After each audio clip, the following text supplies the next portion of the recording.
Hello बच्चों। तो आज की क्लास से मालूम है ना हम लोग क्या पढ़ने वाले हैं। आज 3D का बेस्ट टॉपिक चालू होगा, प्लेन। ठीक है बेटा, पिछले क्लास में हम लोगों ने स्ट्रेट लाइन पढ़ा था ना, कंसेप्ट प्लेन पढ़ेंगे। उसके बाद हम लोग क्वेश्चन आंसर करेंगे। ठीक है, आप NCERT के क्वेश्चंस ले लेंगे, एग्जाम्पलर का ले लेंगे, प्रीवियस ईयर बोर्ड का ले लेंगे। ठीक है, और कुछ हॉट क्वेश्चंस भी करेंगे। तो बेटा ध्यान देना, ठीक है, कंसंट्रेट करके पढ़ना। प्लेन इंटरेस्टिंग टॉपिक है। सबसे पहले अगर तुम प्लेन को समझोगे ना, प्लेन सरफेस क्या है, प्लेन किसको कहते हैं, तो सबसे पहले आप, ठीक है, इस प्लेन को देखो, X axis X dash, Y dash, origin. ठीक है बेटा, यहाँ भी इसको हम कार्टेशियन प्लेन बोलते हैं। ठीक है, और बेसिकली इसको बोलते हैं 2D प्लेन। ये आप 2D प्लेन बोल सकते हैं। अब सोचो 2D प्लेन क्यों बोलते हैं, क्योंकि बच्चे यहाँ पर दो एक्सिस इन्वॉल्व है, एक्स एक्सिस और वाई एक्सिस। ठीक है, तो इसलिए इसका नाम है 2D प्लेन है। अगर एक 2D प्लेन है बच्चे, तो अगर आप प्लेन में आप 2 पॉइंट अगर फिक्स करोगे तो इससे आपको एक लाइन पास होगा, स्ट्रेट लाइन, राइट। और अगर थर्ड पॉइंट इस लाइन को वेरीफाई करेगा तो दीज 3 पॉइंट्स आर कोलिनियर। ये तीनों पॉइंट आपस में क्या है, कोलिनियर होंगे। ठीक है, तो इसका मतलब है 2D प्लेन के अंदर ये इस तरह की बातें होती है। ठीक है, अब ध्यान दो कि अगर मान लो कि मैं पॉइंट इस तरह से देता हूं, ठीक है, ABC। अब सोचो ये पॉइंट कैसा है, these 3 are non collinear points. समझे, ये 3 आपको नॉन कोलिनियर पॉइंट्स है, और 3 नॉन कोलिनियर पॉइंट से एक प्लेन पास होगा। ठीक है, एक प्लेन आप पास करा सकते हो, और इस कंसेप्ट को हम 3D में पढ़ेंगे। तो 3D के अंदर बच्चे आपको, जैसे यहाँ पर देखो 2 लाइन है ना, 2 लाइन के बीच में प्लेन आपको देख रहा है, XY प्लेन। तो एक्चुअली 3D प्लेन के अंदर हम लोग, ठीक है, इस तरह की बातें करेंगे, X axis, Y axis, Z axis, origin. तो बच्चे इसी कंसेप्ट से हम लोगों को अंदर मतलब इन करना है, और प्लेन के बारे में बहुत सारी बातें आज हम लोग करेंगे। ठीक है, तो शुरू करते हैं।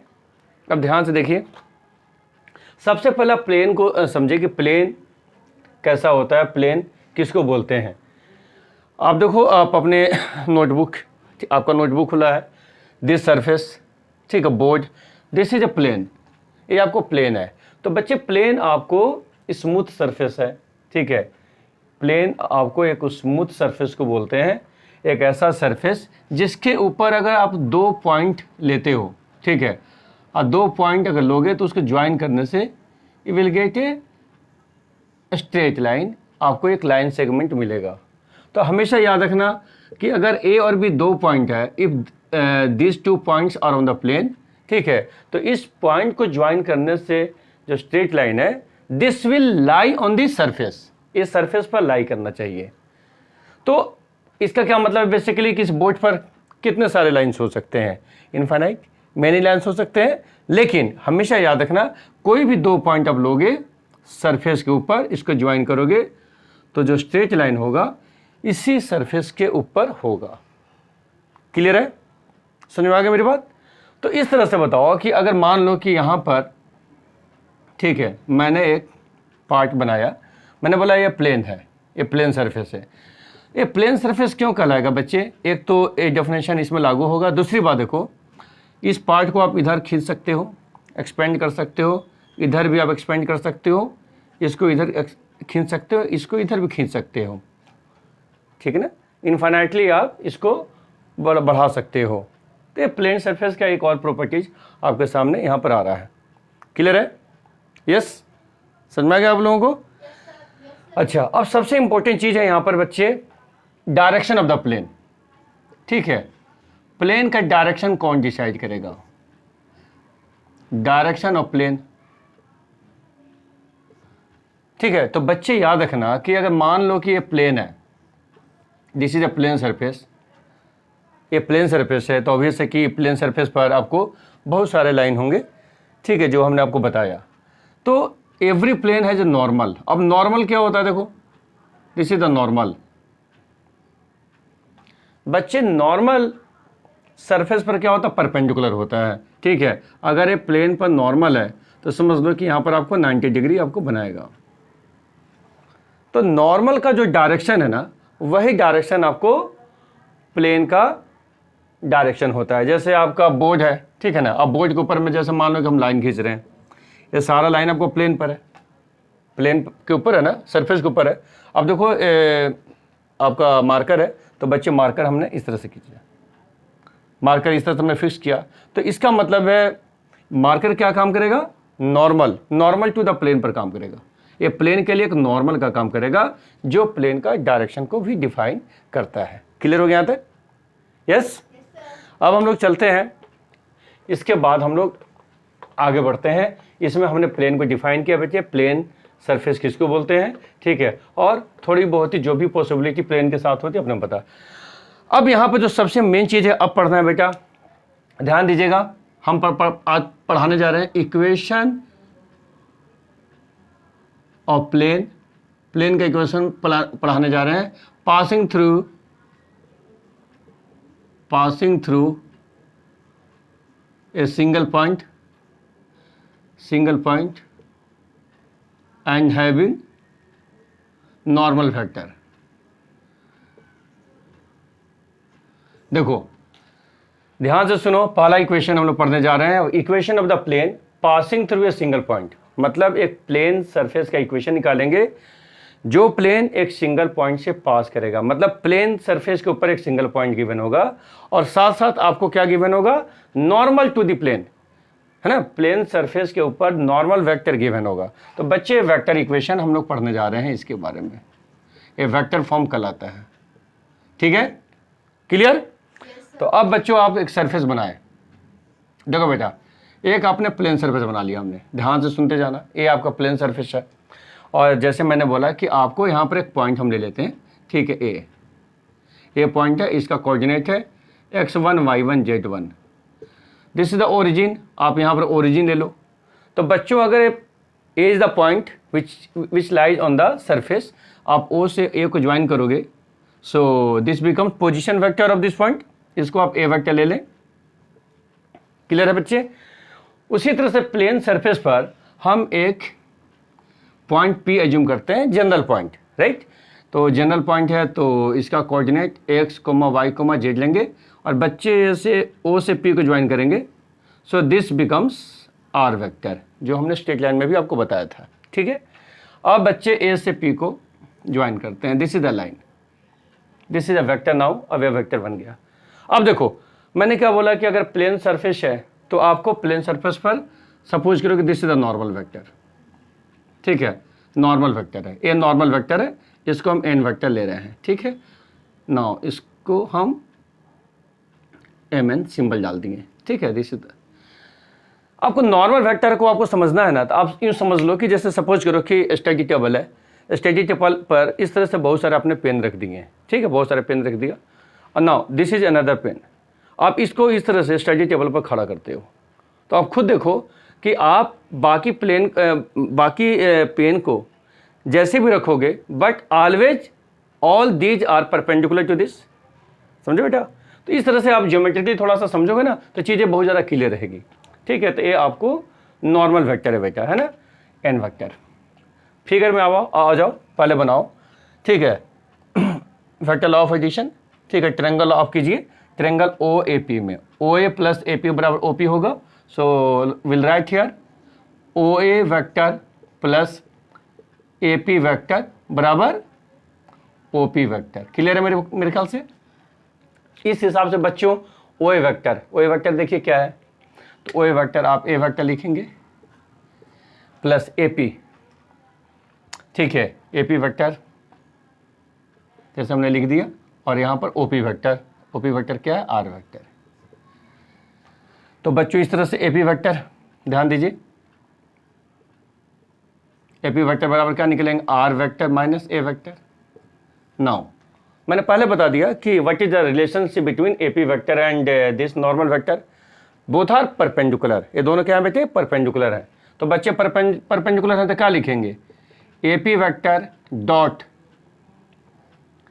एन वेक्टर बराबर 0, so that means R vector minus A vector dot N vector बराबर 0।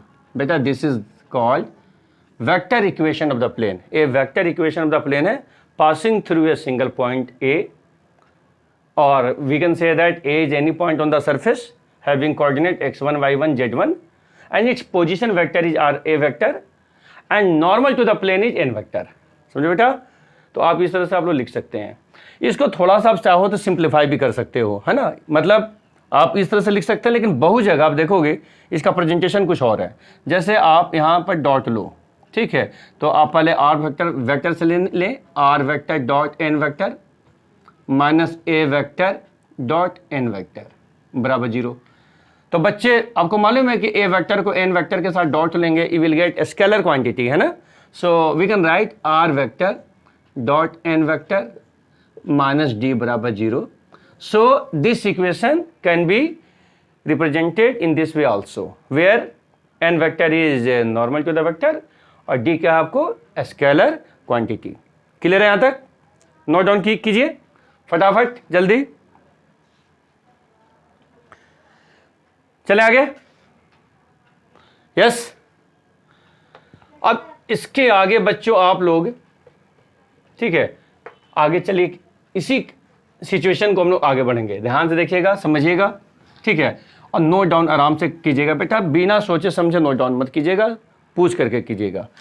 अब बेटा हम इसी सिचुएशन का कार्टेशियन फॉर्म, तो आप सोचो कार्टेशियन फॉर्म का मतलब क्या है। प्लेन का इक्वेशन निकालना है और प्लेन के सरफेस पर एक पॉइंट गिवन है। क्लियर है? प्लेन के सरफेस पर एक पॉइंट आपको गिवन है and as well as normal vector आपको गिवन है। चलो बेटा, R vector minus A vector dot N vector बराबर 0, अभी मैंने लिखा था ना, दिस द वेक्टर फॉर्म। चलो यहां पर ए वेक्टर, देखो ए वेक्टर क्या है, position vector of the point on the surface of the plane, तो आप उसको लिखेंगे x1 i cap plus y1 j cap plus z1 k cap, है ना बेटा। और यहां पर आर वेक्टर तो आपको अच्छी तरह से मालूम है कि आर वेक्टर जनरल वेक्टर कहलाएगा x i cap plus y j cap plus z k cap, और एन वेक्टर को हम एज्यूम कर लेते हैं जैसे A I cap plus B J cap plus C K cap. ठीक है, ध्यान से देखो, दोबारा मैं बता रहा हूं, वेक्टर में तो मैंने कई बार बताया था, अगर एन वेक्टर को आप इस तरह से लिखेंगे तो ए बी सी क्या कहलाएगा, direction ratio of normal to the plane, मतलब प्लेन पर जो नॉर्मल वेक्टर आपने खींचा है बेटा उसका डायरेक्शन रेशियो कहलाएगा। समझ में आ गई मेरी बात? चला आगे। तो अब तीनों को आप सब्स्टिट्यूट करें, ठीक है, मतलब आर वेक्टर को डालें, ए वेक्टर को पुट करें और एन वेक्टर को यहां पर डालें। अल्टीमेट क्या बनेगा, x minus x1 A plus y minus y1 into B plus z minus z1 into C बराबर 0। बेटा ये कार्टेशियन फॉर्म कहलाएगा, प्लेन का कार्टेशियन फॉर्म जिसमें x1 y1 z1 plane surface पर एक पॉइंट है, और बेटा ए बी सी क्या है, direction ratio of normal to the plane.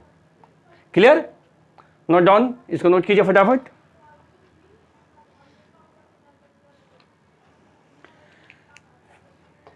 इसके बाद इसके बाद बच्चे हम लोग अगला फॉर्म पढ़ेंगे, this is called normal form. याद रखना इसका नाम ही है बेटा नॉर्मल फॉर्म।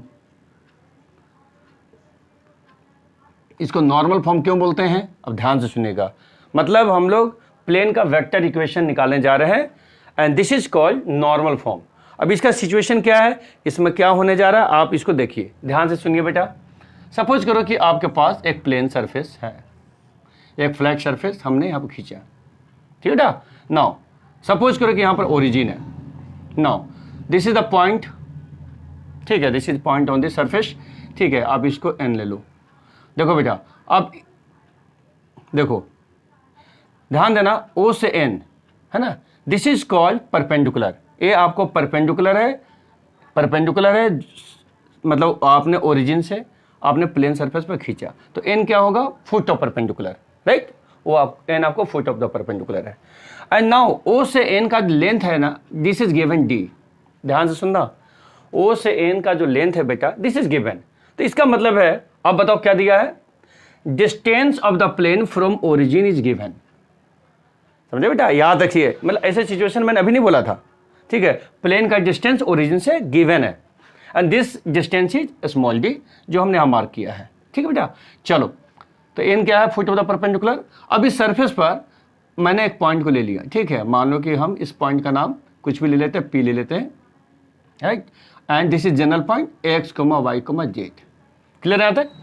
चलो, ओ से पी को ज्वाइन करोगे, ऑब्वियस है कि इसका पोजीशन वेक्टर आर वेक्टर होगा। अब बेटा जो नॉर्मल है ना, इस डायरेक्शन में हमने एन कैप डिफाइन किया, तो बताओ एन कैप क्या है, मालूम है ना? एन कैप का मतलब है unit vector which is working in the direction of normal. अब याद रखिएगा, यहां पर N cap, this is a unit vector which is working in the direction of normal. इसका मतलब है इसका डायरेक्शन आपको इधर होगा। अब देखो, ओ से एन, ये लेंथ आपने डिफाइन किया डी, इसका मतलब है कि इसका मैग्नीट्यूड आपका डी है। तो बच्चों आप ओ एन वैक्टर को डिफाइन कर सकते हैं बच्चे, that is D into N cap. Obvious है कि यहां से यहां तक लेंथ आपका डी है और यूनिट वेक्टर आपने एन कैप डिफाइन किया है, राइट। तो D into N cap, this is O N vector. चलो, अब बेटा देखो ध्यान से सुनो, आप इसको ज्वाइन करो, तो आप एनपी निकाल सकते हैं, ठीक है ना, एनपी निकाल सकते हैं। तो ट्रायंगल ओ एन पी के अंदर आप लिखोगे O N vector plus N P vector बराबर ओ पी वैक्टर। उस हिसाब से एन पी वैक्टर क्या होगा बच्चे, O P vector minus O N vector. अब ओ पी वैक्टर क्या है तुम्हारा, R vector, R vector minus O N vector आपने निकाला है डी इंटू एन कैप। यहां पहुंचने के बाद आप सोचो, खुद सोचो कि एनपी वेक्टर और ओएन वेक्टर में क्या रिलेशन है, बोथ आर परपेंडिकुलर, है ना, दोनों वेक्टर परपेंडिकुलर है। तो बच्चे अगर परपेंडिकुलर है तो आप क्या लिखेंगे, on vector dot NP vector बराबर 0, दोनों का डॉट 0 होगा ना। तो अब चलिए करते हैं कैलकुलेशन। तो इसका मतलब है R vector minus D into N cap dot dot, right, and this is your N P vector. अब ओ एन वेक्टर क्या था बताइए, डी इंटू एन कैप, है ना बेटा, बराबर 0। बेटा सही है ना, यस, क्लियर है ना, नहीं समझे? देख लो यहां पर, यही है ना।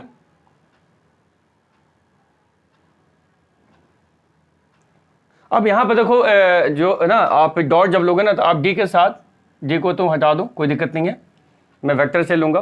तो चलो आर, हाँ लिख रहे हो ना, yes, R vector dot N cap, right, फिर माइनस डी इंटू बोलो N cap dot N cap बराबर 0 लिख सकते हैं ना। तो अल्टीमेट बेटा N cap dot N cap क्या होगा, 1 होगा ना, यस, यस, हाँ। तो आप यहां पर आप लिखेंगे R vector dot N cap minus D बराबर 0। फाइनली माइनस डी को उधर ले जाएं तो बच्चे आपका बना, ध्यान दीजिएगा, R vector dot N cap बराबर डी। बेटा this is called normal form. ये नॉर्मल फॉर्म में, इस फॉर्म में जब आप इक्वेशन लिखेंगे प्लेन का, तो this is called unit vector along the normal. ध्यान दीजिए, unit vector along the normal. और बच्चे यहां पर जो डी देख रहे हो ना बच्चे, डी, ये जानते हो क्या है, distance of plane from origin. भूलना मत, आप जनरली आप इसको स्केलर मत बोल देना, distance of plane from origin जो यहां पर पुट करना पड़ेगा। क्लियर है? अब इस चीज को, ये जो वर्किंग आपने किया बेटा नॉर्मल फॉर्म का वेक्टर फॉर्म है। अब इसी को हम लोग आगे ले चलते हैं। वेक्टर पढ़ाते समय मैंने आप लोगों को बोला था, ठीक है, ये बात याद रखिएगा। जैसे यहां पर कार्टेशियन फॉर्म में ध्यान दीजिए, कार्टेशियन फॉर्म के अंदर अब क्या चेंज करेंगे भाई, आर वेक्टर आपको मालूम है, ठीक है, एक्स आई प्लस वाई जे प्लस जेड के।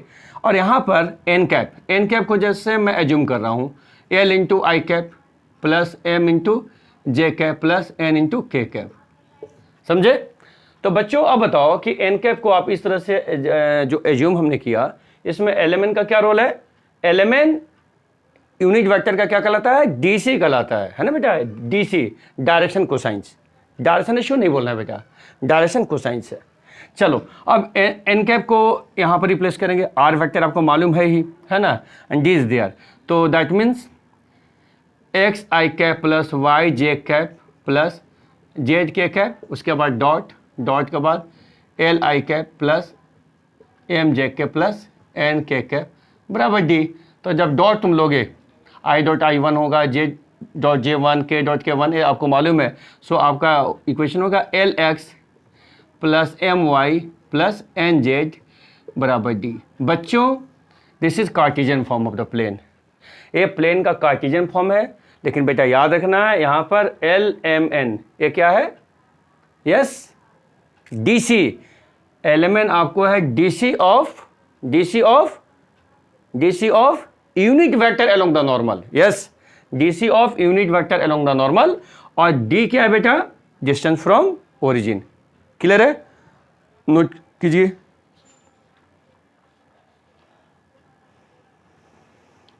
फटाफट नोट कीजिए बेटा, कंसंट्रेशन हाई करके पढ़ो, ठीक है, कंसेप्ट अच्छा से बिल्ड करो, इससे क्या होगा, क्वेश्चन बनाना आसान हो जाएगा, ठीक है, और जितना अच्छी तरह से कंसेप्ट आप सीखोगे एप्लीकेशन उतना ही बेहतरीन होगा। चलें आगे। अब हम लोग प्लेन के अंदर चलते हैं बेटा, जनरल इक्वेशन आप पढ़ेंगे, मतलब आप देखोगे कि ज़्यादा से ज़्यादा इक्वेशन आपको जनरल इक्वेशंस में ही बुक में मिलेगा या कंपटीशन में मिलता है। तो वो जनरल इक्वेशंस क्या है, ध्यान दीजिएगा, सुनिए। प्लेन का general equations, general equation of plane, ध्यान से सुनिएगा। कुछ कुछ आप थोड़ा सा 9-10 क्लास आप याद है तो जनरल इक्वेशन ऑफ लाइन पढ़ते थे, याद करो, उसमें हम A X plus B Y plus C बराबर 0 बोलते थे, और वहाँ पर बेटा ए बी सी क्या होता था, रियल नंबर, है ना, ए बी सी आप रियल नंबर बोलते थे, ठीक है। कुछ कुछ इस तरह से लगेगा, ठीक है। 3D के अंदर प्लेन सरफेस का जनरल इक्वेशन होगा A X plus B Y plus C Z plus D बराबर 0। पहला तो चीज़ ये याद रखो, मतलब इसका मतलब एक्स वाई जेड की डिग्री 1 होनी चाहिए। मतलब आप प्लेन के अंदर कार्टेशियन फॉर्म के जो भी इक्वेशन देखोगे या लिखोगे बेटा, उसका जनरल फॉर्म इसी तरह से होगा, जैसे X plus Y plus Z plus 3 बराबर 0, या एक्स प्लस वाई प्लस 3 बराबर 0, या एवन की एक्स प्लस 3 बराबर 0, ठीक है, आपका इक्वेशन हो सकता है, ठीक है। तो ये आपको क्या है, जनरल इक्वेशन है। अब यहाँ पर ए बी सी डी, ठीक है, ए बी सी डी क्या है, आपको रियल नंबर है, ठीक है, ए बी सी डी आपका रियल नंबर है, जिसके बारे में हम लोग आगे भी डिटेल में बातें करेंगे। अब हमको यहाँ पर पढ़ना है कि ये आपको जनरल इक्वेशन है प्लेन का, राइट। अब सोचो, इसकी थोड़ी वर्किंग में से सिखाता हूँ। सपोज करो कि आपके पास यहाँ पर पॉइंट है ए, x1 y1 z1, और यहाँ पर आपको पॉइंट बी है x2 y2 z2। बच्चे दो पॉइंट आपको प्लेन सरफेस पर है, ये प्लेन सरफेस है, इसका जनरल इक्वेशन मैंने लिख रखा है, और this 2 points are lying on the surface, right. तो इसका क्या मतलब है कि ऑब्वियस है कि दोनों इसको वेरीफाई करेंगे, सेटिस्फाइड करोगे ना, तो सेटिस्फाइड करो तो क्या लिखेंगे बोलो, a into x1 plus B into y1 plus C into z1 plus D बराबर 0, और दूसरा पॉइंट को सेटिस्फाइड करो तो a into x2 plus B into y2 plus C into z2 plus D बराबर 0। This is first equation, this is the second equation. अब देखो जो एक्टिविटी हम करा रहे हैं बेटा, उसको थोड़ा वर्किंग देखो कि आप इक्वेशन 2 को ना, इक्वेशन 2 को आप लैम्डा से मल्टीप्लाई करो, स्केलर वैल्यू, ठीक है, लैम्डा आपको स्केलर वैल्यू है, उसे मल्टीप्लाई करके और फर्स्ट में ऐड करो। देखो मतलब 1 प्लस लैम्डा इंटू सेकेंड, देखो क्या होगा, ध्यान से देखो, समझे मेरी बात। तो यहाँ पर मल्टीप्लाई करके जब ऐड करोगे तो क्या मिलेगा, a into x1 plus lambda into x2 plus देखो b इंटू बोलो b into y1 plus lambda into y2 plus फिर आगे बढ़ो c into z1 plus lambda into z2 plus d, यहाँ पर d है ना बच्चे, d प्लस d मतलब d कॉमन ले लो, 1 प्लस लैम्डा बराबर 0, ठीक है बेटा। अब देखो मैं एक चीज़ तुमको समझा रहा हूँ, ध्यान से सुनना।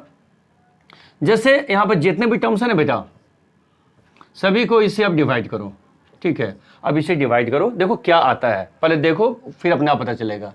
a into X one plus lambda into X two divided by 1 plus lambda plus b into Y one plus lambda into Y two divided by 1 plus lambda plus c into Z one plus lambda into Z two divided by 1 plus lambda, समझे बच्चे, plus d बराबर 0।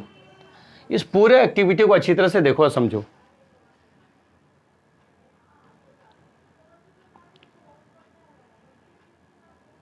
अब यहां पर तुम देखो, देखो ध्यान देना, ये क्या चीज है, अच्छा लग रहा ना कि ए और बी पॉइंट को जब ज्वाइन करोगे, this is a line segment, इस लाइन सेगमेंट पर देयर इज अ पॉइंट, ठीक है, एक पॉइंट लाई कर रहा है और वो पॉइंट इस ए बी को लैम्डा और 1 के रेशियो में डिवाइड कर रहा है, and this point is also well verified by the plane.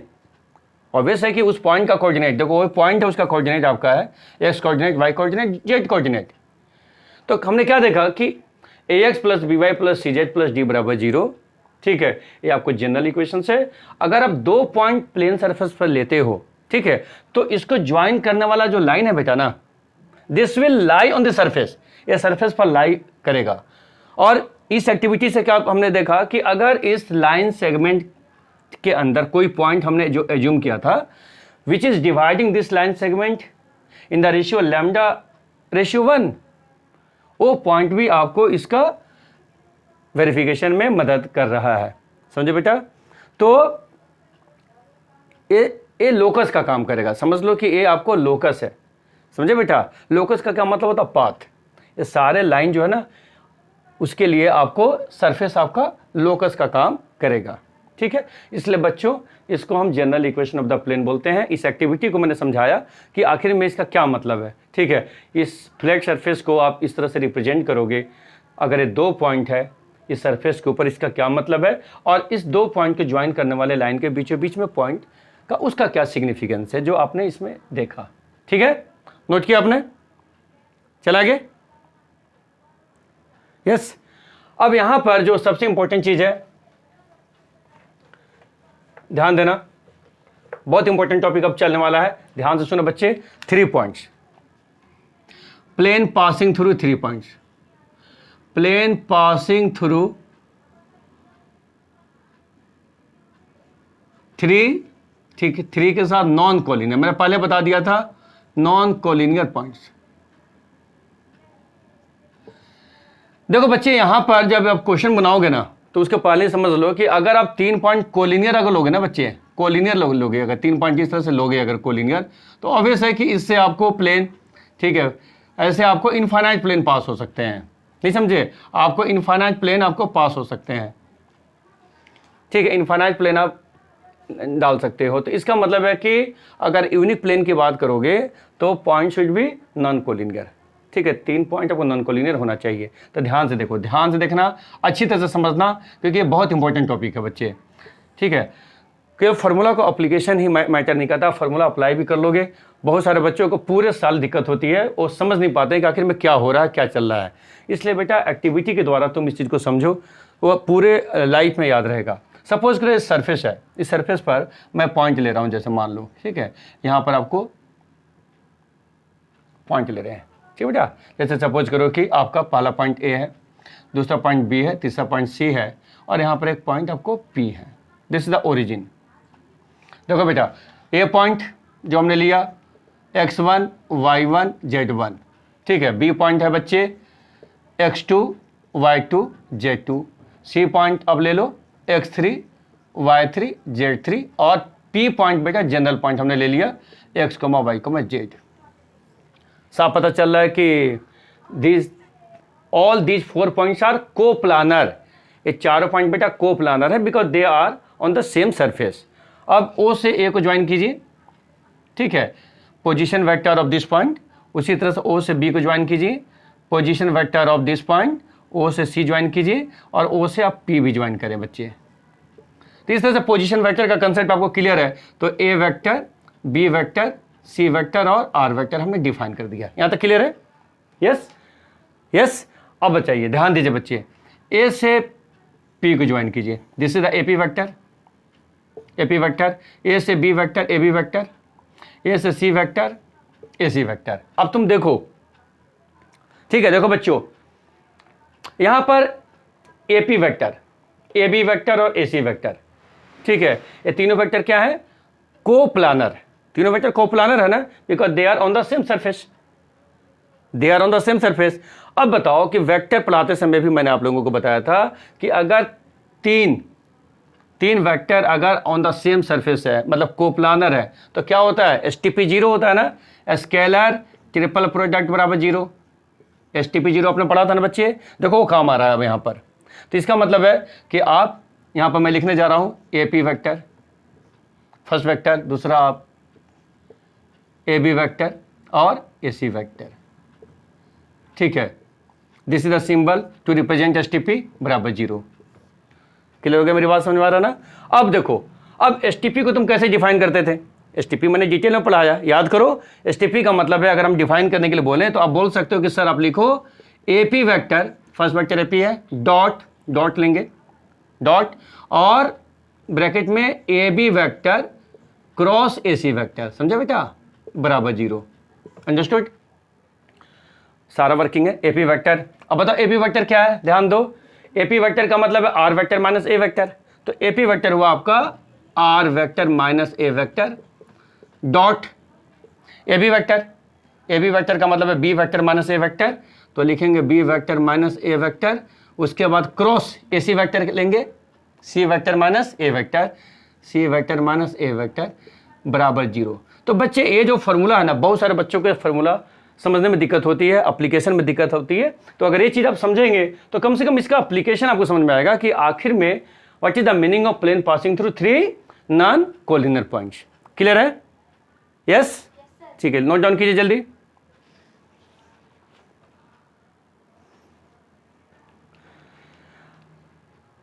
Clear? अब इसके बाद बच्चों लिख लिया ना, ठीक है। अब इसके बाद हम लोग इसी सिचुएशन का हम लोग कार्टेशियन फॉर्म करते हैं। चलिए बेटा, कार्टेशियन फॉर्म में कुछ ज़्यादा दिक्कत नहीं आएगी।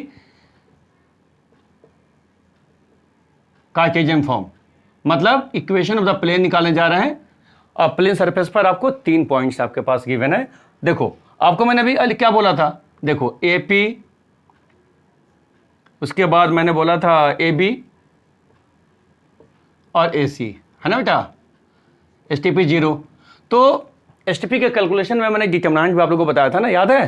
तो आप डिटरमिनेंट लेंगे, याद है ना, AP vector, right. AP vector जो बनाएंगे उसके IJK का कोफिशिएंट को फर्स्ट रो में, मतलब X माइनस X1, उसके बाद बोलिए Y माइनस Y1 और Z minus Z1 first row में।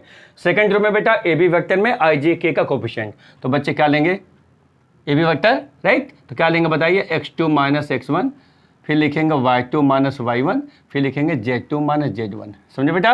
और R3 में AC वेक्टर के IJK का कोफिशिएंट क्या लेंगे? X3 minus X1, Y3 minus Y1 और Z3 माइनस Z1 बराबर 0। तो बेटा इसके द्वारा आप इक्वेशन ऑफ द प्लेन निकाल सकते हैं, ठीक है। और प्लेन पर 3 नॉन कोलिनियर पॉइंट्स होना चाहिए।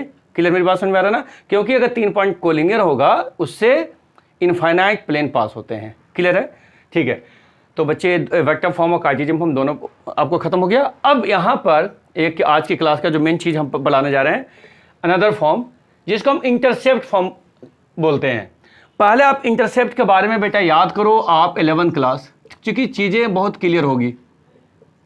इंटरसेप्ट फॉर्म आप 11th क्लास में क्या पढ़ते थे कि आप 2D प्लेन लेते थे, this is a straight line, right.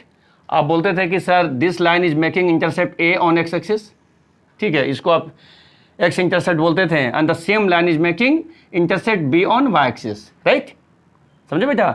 This portion को आप A लेते थे, दिस पोर्शन को B लेते थे। मतलब ऐसा इंटरसेप्ट इधर भी बन सकता है, इधर भी बन सकता है, इधर भी बन सकता है। और इस लाइन का इक्वेशन आप X by A plus Y by B बराबर 1 लिखते थे, याद है ना? तो बच्चों यही चीज़ हम लोग यहाँ भी पढ़ेंगे, लेकिन अंतर यही है कि वहाँ पर आप स्ट्रेट लाइन की बात करते थे, यहाँ पर हम क्या बात करेंगे? प्लेन का बातें करेंगे। चलो, तो बेटा अब यहाँ पर कंसेप्ट वही रखोगे तो आपको समझ में आ जाएगा। सपोज करो कि आप एक 3D प्लेन में लिख रहा हूँ, देखो बेटा, एक 3D प्लेन मैंने खींचा, X Y Z, this is origin, ठीक है। अब एक हमारे पास प्लेन है, एक सरफेस है, plane surface, that plane surface is making intercept on X, on Y and on Z, ठीक है। अब सरफेस को देखे, ध्यान दे, ये आपको प्लेन सरफेस है, कंफ्यूज मत होना। आपको यहाँ ए पॉइंट ले लो, यहाँ पर बी पॉइंट, यहाँ पर सी, तो बच्चे ए आपको, ठीक है, प्लेन सरफेस है। प्लेन सरफेस एक्स को यहाँ पर कट कर रहा है, तो ओरिजिन से यहाँ तक ए पॉइंट तक जो पोर्शंस है that is called yes x intercept. तो बच्चे हम इसको स्मॉल ए मार्क करते हैं। सो डेफिनेट है कि ए पॉइंट क्या होगा, ए कोमा 0,0 कोऑर्डिनेट ज्योमेट्री से। उसी तरह से बेटा आप यहाँ से यहाँ पर इसको स्मॉल भी लेंगे तो ए पॉइंट कितना होगा, 0,b,0, और यहाँ पर अगर सी लेंगे अलोंग जेड तो ये होगा 0,0,c। अब देखो, कोई नई बात पढ़ने की जरूरत नहीं है। These 3 points are yes non collinear points, और 3 नॉन कोलिनियर पॉइंट से आपको प्लेन का इक्वेशन पास होता है ना यहाँ पर। चलिए इसी को हम अप्लाई करते हैं। चलिए x माइनस x1, इसलिए मैंने रब नहीं किया था बेटा, x माइनस x1, चलो इसको ले लेते हैं a, ठीक है बेटा। नीचे x2 माइनस x1, इसको ले लेते हैं, यहाँ पर आप 0 है ना, x2 माइनस x1, तो देखो x1 y1 z1, x2 y2 z2, और इसको x3 y3 z3 ले लेंगे, ठीक है बेटा। चलो x2 माइनस x1, तो यहाँ पर क्या है 0 माइनस से क्या होगा माइनस से, x3 माइनस x1, तो यहाँ पर a this is what 0 minus a बराबर माइनस a, क्लियर है। Now y minus y1, so y minus y1 is 0, so this is y, right. y2 minus y2 क्या बेटा, यहाँ पर b है ना, दिस इज 0, तो b माइनस 0 आपका b होगा, राइट। उसी तरह से आपको y3 माइनस y1, देखो y3 क्या है आपका, ध्यान दो, y3 क्या है आपको, यस c ना, c minus 0 that is your c। इधर चलो z माइनस z1, सो z माइनस z1 तो माइनस 0 है, तो this is your z2 minus z2 क्या है बेटा, यस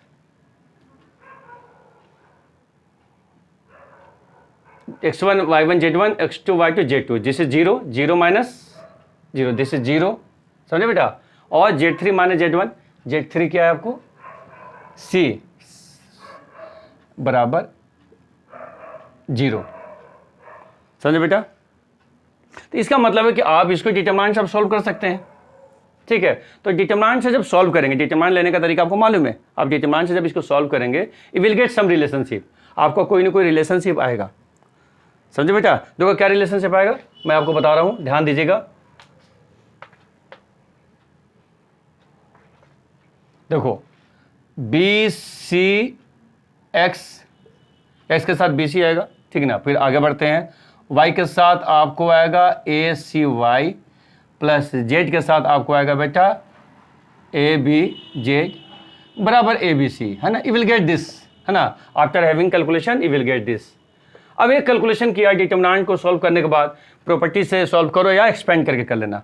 बच्चे ध्यान से सुनेगा। अब देखो यहाँ पर ए बी सी है ना, इस ए बी सी से अगर हर एक टर्म को मैं डिवाइड करता हूं,